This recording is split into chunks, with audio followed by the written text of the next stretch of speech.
আসসালামু আলাইকুম। এটেন বাংলা সংবাদে সবাইকে স্বাগত জানাচ্ছি অনামিকা হাসান পুনম। ভোটের কারণে পিছিয়ে যাচ্ছে এবারে বিশ্ব ইজতেমা। ফেব্রুয়ারিতে নির্বাচনের পর সুবিধাজনক সময় ইজতেমা হবে বলে জানিয়েছেন ধর্ম উপদেষ্টা ডক্টর আফম খালিদ হোসেন। সচিবালয়ে মাওলানা জুবায়ের ও মাওলানা সাদপন্থীদের সাথে বৈঠক শেষে উপদেষ্টা বলেন, ভোটের নিরাপত্তা আইন শৃঙ্খলা বাহিনীর ব্যস্ততার কারণে এই সিদ্ধান্ত নেওয়া হয়েছে। তিনি জোর দিয়ে বলেন, ফেব্রুয়ারিতে নির্বাচন হবে, কোনো কারণে পিছিয়ে গেলে ইজতেমার তারিখ পরে নির্ধারণ করা হবে। ধর্ম উপদেষ্টা বলেন, সরকারের সাথে রাজনৈতিক দলগুলোর দূরত্ব নেই, কিছু ভুল বোঝাবুঝি ছিল, এখন সবার সাথে সুসম্পর্ক রক্ষা করছে হাইকমান্ড। ভারতের প্রখ্যাত ইসলামী স্কলার্স ডাক্তার জাকির নায়েকের বাংলাদেশে আসার বিষয়ে সাংবাদিকদের প্রশ্নের জবাবে উপদেষ্টা বলেন, তার আসার বিষয়ে সিদ্ধান্ত দেবে পররাষ্ট্র ও স্বরাষ্ট্র মন্ত্রণালয়। আইন শৃঙ্খলা রক্ষাকারী বাহিনী নির্বাচন নিয়ে এখন ব্যস্ত, ইলেকশনের আমেজ শুরু হয়েছে।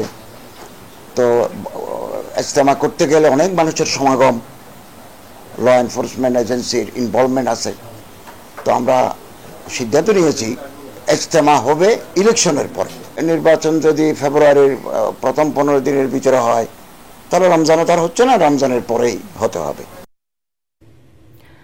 দেশ এক অনিশ্চিত সময় পার করছে, নানাভাবে অস্থিরতা সৃষ্টির চেষ্টা চলছে অভিযোগ করে জনগণকে সতর্ক থাকার আহ্বান জানিয়েছেন বিএনপি মহাসচিব মির্জা ফখরুল ইসলাম আলমগীর।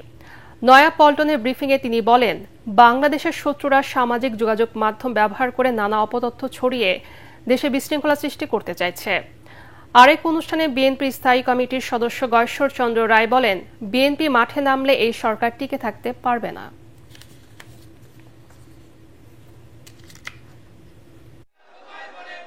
শহীদ প্রেসিডেন্ট জিয়া রহমান এই রাজনৈতিক অঙ্গনের যখন কেন্দ্রবিন্দুতে এসে পৌঁছান এবং তিনি অতি দ্রুত বাংলাদেশের বাইরে যে চেহারা ছিল, সকলে যে বাংলাদেশকে বলতে একটা বটললেস বাস্কেট, সেই বটললেস বাস্কেট থেকে তিনি তাকে তুলে নিয়ে এসে সত্যিকার অর্থে একটা সম্ভাবনার একটা দেশ হিসাবে তাকে চিহ্নিত করতে সক্ষম হন। 7 নভেম্বর 2025 শুক্রবার বেলা 3টায় নয়াপল্টনস্থ বিএনপি কেন্দ্রীয় কার্যালয়ের সামনে থেকে র্যালি অনুষ্ঠিত হবে। বিএনপি মৌলিক সংস্কারে বাধা দিচ্ছে আর জামাতের কর্মকাণ্ড নির্বাচন পেছানোর শঙ্কা সৃষ্টি করছে বলে অভিযোগ করেছেন জাতীয় নাগরিক পার্টি এনসিপির আহ্বায়ক নাহিদ ইসলাম। তিনি বলেন, বাস্তব বিবেচনা ছাড়াই রাজনৈতিক দলগুলো জুলাই সনদে স্বাক্ষর করেছে, আর এই স্বাক্ষরের দিনই জাতীয় অনৈক্য সৃষ্টি হয়েছে। দুপুরে দলটির কার্যালয়ে এক সংবাদ সম্মেলনে তিনি একথা বলেন। নাহিদ বলেন, গণভোট যে কোনো সময়ে হতে পারে, তবে নির্বাচনের আগে হলেই ভালো।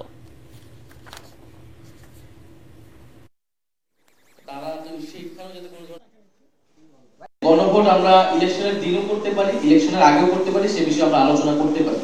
কিন্তু গণভোট আগে হবে না ইলেকশনের দিন হবে, এইটাতে হচ্ছে বিএনপি জামাত আবার একটা দ্বন্দ্বে চলে গিয়েছে এবং যেই দ্বন্দ্বটা অযথা অপ্রয়োজনীয় বলে আমরা মনে করছি। বিএনপি তো পুরো ঐক্যমত্য কমিশনের শুরু থেকে মৌলিক যে বিষয়গুলো ছিল সেখানে নোট অফ ডিসেন্ট দিয়েছে, বিরোধিতা করার চেষ্টা করেছে।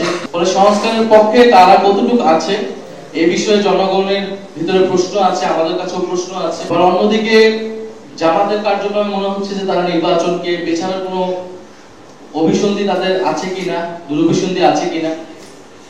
ফলে একদল সংস্কারকে ভিস্তি দিচ্ছে, আরেক দল নির্বাচনকে পেছানোর চেষ্টা করছে। আবারও বাংলাদেশ জামাত ইসলামীর আমির নির্বাচিত হয়েছেন ডাক্তার শফিকুর রহমান। দলটির কেন্দ্রীয় প্রচার ও মিডিয়া বিভাগ জানায়, সর্বাধিক ভোট পেয়ে আগামী 3 বছরের জন্য নির্বাচিত হয়েছেন তিনি। 9 থেকে 25 অক্টোবর পর্যন্ত সারা দেশের সদস্যদের কাছ থেকে গোপন ব্যালটের মাধ্যমে ভোট গ্রহণ করা হয়। গণনা শেষে শনিবার রাতে জামাতে ইসলামীর অভ্যন্তরীণ নির্বাচন পরিচালনার দায়িত্বে নিয়োজিত প্রধান নির্বাচন কমিশনার ও সহকারী সেক্রেটারি জেনারেল মাওলানা এটিএম মাসুম এই ফল ঘোষণা করেন। ফলে 2028 সাল পর্যন্ত বাংলাদেশ জামাতে ইসলামীর আমিরের দায়িত্ব পালন করবেন ডাক্তার শফিকুর রহমান।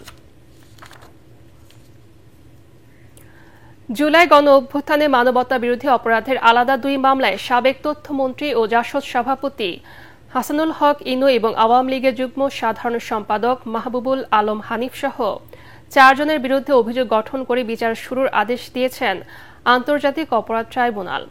ইনুর মামলায় ৩০ নভেম্বর এবং হানিফ সহ ৪ জনের মামলায় ২৫ নভেম্বর সূচনা বক্তব্য ও সাক্ষ্য গ্রহণের দিন ঠিক করেছেন বিচারপতি নজরুল ইসলাম চৌধুরী নেতৃত্বাধীন ৩ সদস্যের ট্রাইব্যুনাল ২। এই সময় আদালত জানতে চাইলে নিজেকে নির্দোষ বলে দাবি করেন হাসানুল হক ইনু।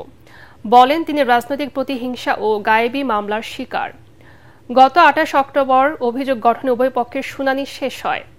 ইনুর বিরুদ্ধে জুলাই মানবতা বিরোধী অপরাধের সুনির্দিষ্ট ৮টি অভিযোগ এবং হানিফ সহ ৪ জনের বিরুদ্ধে উস্কানিমূলক বক্তব্য, ষড়যন্ত্র ও কুষ্টিয়ায় ৬ জনকে হত্যাসহ সুনির্দিষ্ট ৩টি অভিযোগ আনা হয়। ইনু গ্রেফতার থাকলেও অপর মামলায় হানিফ সহ সব আসামি পলাতক। আগামী ৩০ নভেম্বর তার এই মামলার ওপেনিং স্টেটমেন্টের জন্য এবং সাক্ষ্য গ্রহণের জন্য দিন ধার্য করা হয়েছে।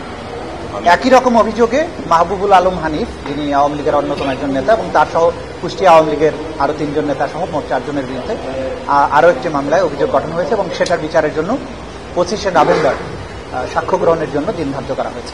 হাসানুল হক ইনু আদালতকে দিয়ে একটা কথা বলেছেন, তারপরে উনি জোর গলায় বলেছেন যে উনি সম্পূর্ণরূপে নির্দোষ। আন্তর্জাতিক, আগামী মঙ্গলবার অনুষ্ঠিত হবে নিউ ইয়র্ক সিটির মেয়র নির্বাচন। এর আগে শুরু হয়েছে আগাম ভোট। নির্বাচনে ৩ প্রার্থী ডেমোক্রেটিক পার্টির জহরান মামদানি, স্বতন্ত্র প্রার্থী অ্যান্ড্রু কুমো এবং রিপাবলিকান কার্টিস নিউয়া প্রতিদ্বন্দ্বিতা করছেন। সর্বশেষ ৩৬টি জনমত জরিপের মধ্যে ৩৩টিতে এগিয়ে আছেন মামদানি। অ্যাটলাস ইন্টেলের সাম্প্রতিক জরিপে মামদানি ৪১%, কুমো ৩৪% এবং স্নিওয়া ২৪% সমর্থন পেয়েছেন। তরুণ ও প্রগতিশীল ডেমোক্রেটিক সোশ্যালিস্ট মামদানি এখন মূল প্রতিদ্বন্দ্বী সাবেক গভর্নর কুমোর সঙ্গে লড়ছেন। বিশ্লেষকদের মতে এই নির্বাচনের ফল ডেমোক্রেটিক পার্টির ভবিষ্যৎ দিক নির্ধারণে গুরুত্বপূর্ণ ভূমিকা রাখবে।